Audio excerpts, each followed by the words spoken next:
We're back at one of the oldest and one of the best racing tracks on the Formula One calendar. Welcome to Suzuka, where the practice session is just about to start.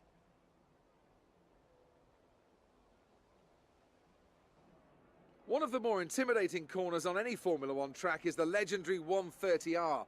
Whilst unusual, the name actually comes from the original design of the corner, a 130-metre radius turn starting just past the track crossover. Over the years, due to several severe accidents, the corner's been redesigned to create a straighter entry and creating what is now a double apex left-handed corner. Despite the changes, this is still one of the most exhilarating corners that drivers in F1 have to take. It's not normally considered an overtaking spot, but this is the scene of one of Fernando Alonso's most famous manoeuvres, when in 2005 he passed Michael Schumacher's Ferrari around the outside.